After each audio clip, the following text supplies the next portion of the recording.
Hi everyone, my name is Marina and today I want to talk to you about my finished object, this wonderful cardigan.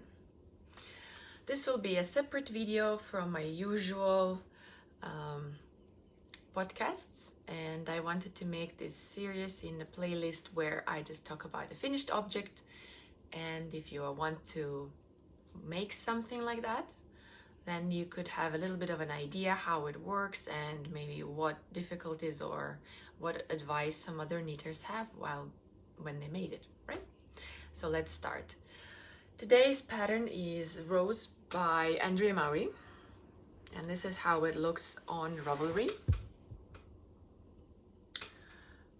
so that you know what it looks in real life. I mean, in her page.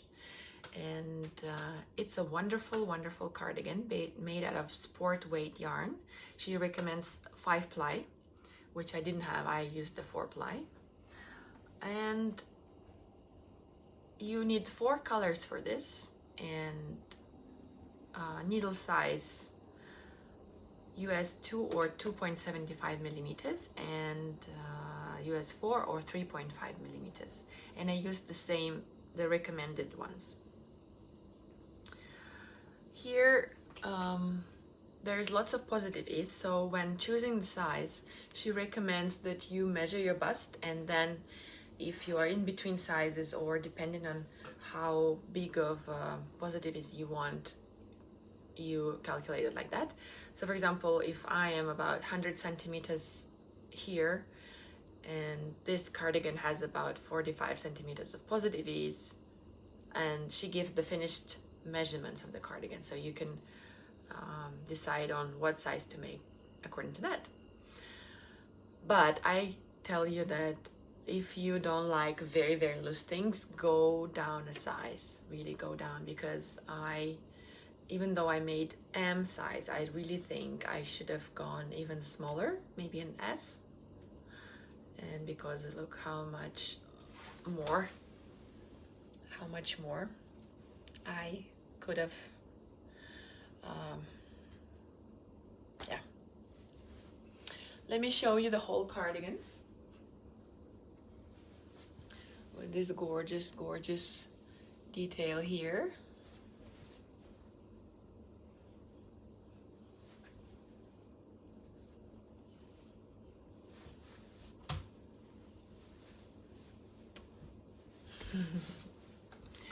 Oh, and here.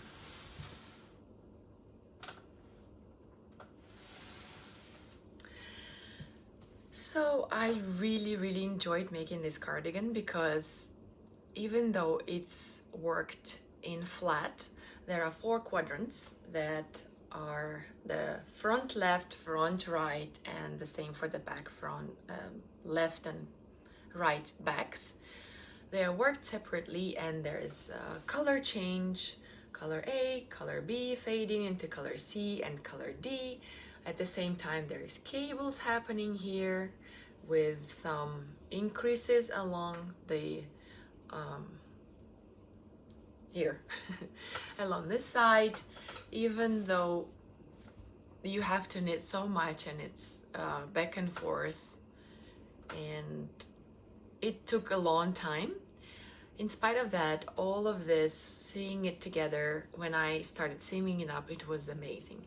So when I've knitted the 4 quadrants, I have blocked them, and I think it's very important to block your pieces to the same measurements, because I've watched another podcaster who has done this cardigan, and she told us that she somehow ended up with one part bigger or smaller than the other, so she had to reknit it.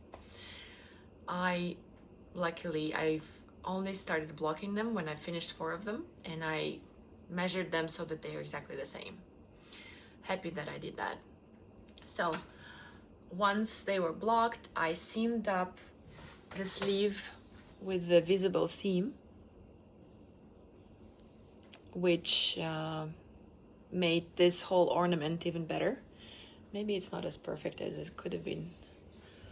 And it was a lot of fun. This was easy because it was an invisible seam, just a mattress stitch.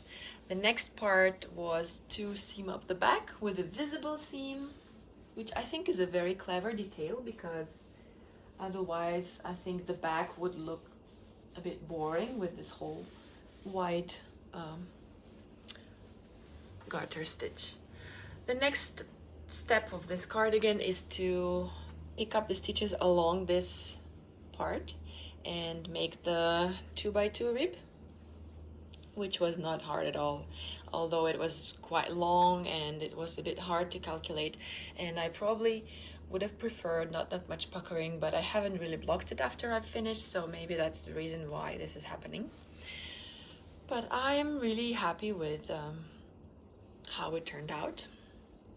I like it, and I think the centerpiece, the beautiful, beautiful, gorgeous detail here at the back, which is this beautiful cabled,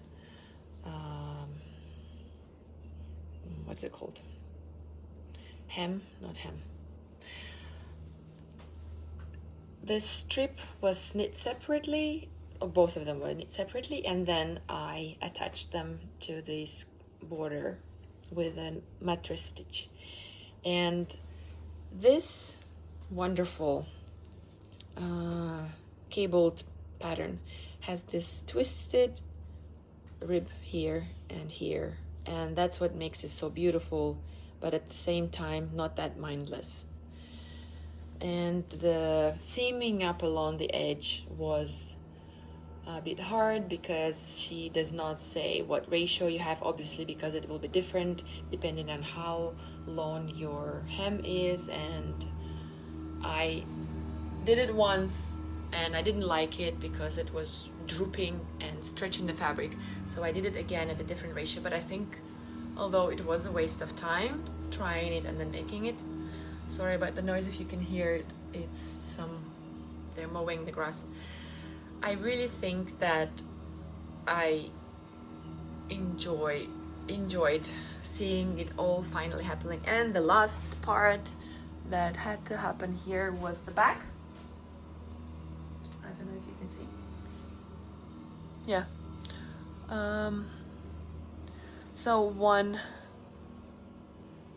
piece is longer than the other, but I think it kind of matches because it kind of floats into each other. So I guess I made some mistakes along somewhere here, maybe made it shorter this maybe in the beginning. I don't know what happened. Oh, I guess here. I see it now. Can you see it? Can you see the mistake? I've just seen it. Oh, there it is.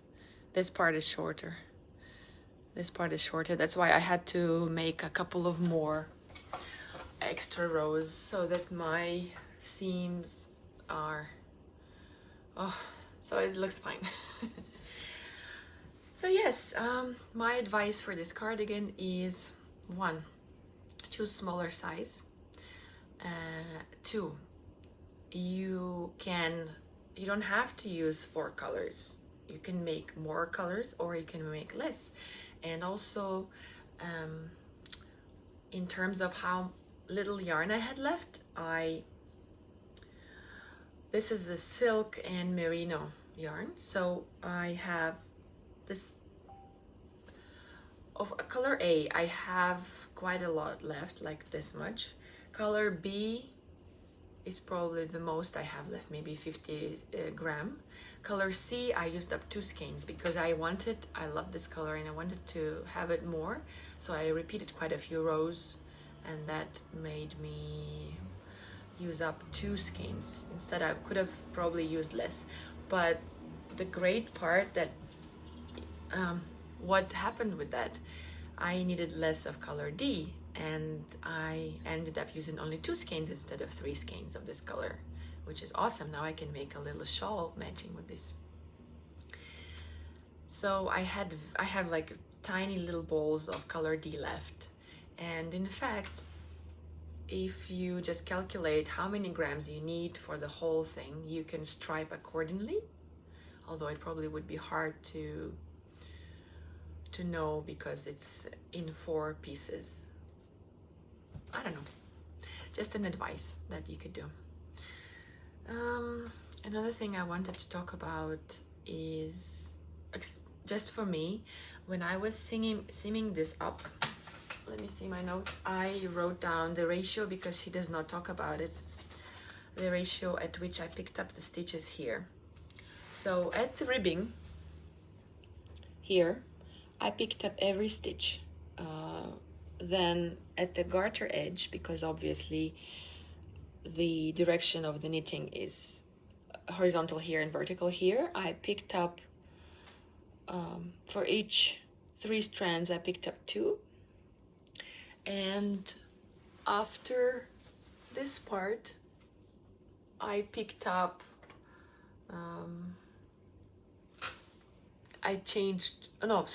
here I picked up 2 stitches in 3, and here I did 3 and then 2, 3 and then 2.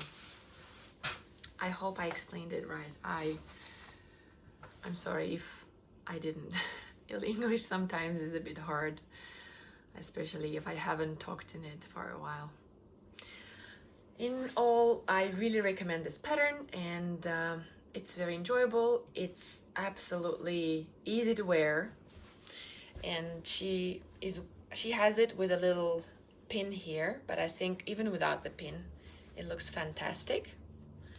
And like this, it's very warm. You can wear it like that, like a kimono, or you can just have it loose like that.